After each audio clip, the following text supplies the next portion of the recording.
This video shows you how to replace the transfer module of your printer. Turn off the printer.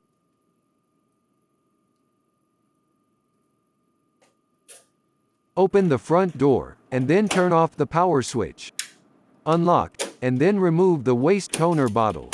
To avoid spilling the toner, place the waste toner bottle in an upright position. Open door A.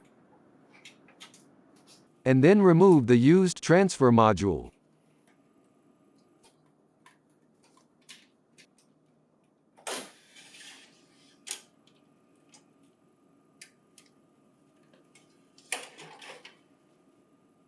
To avoid print quality problems, do not touch the transfer belt and do not expose it to light.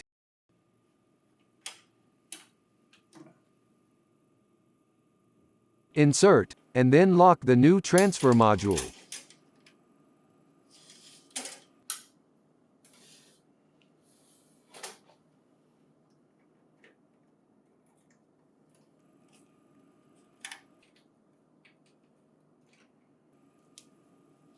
Close door A.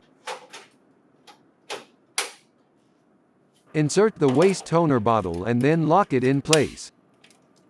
Turn on the power switch. If the display is blank, then press the power button on the control panel.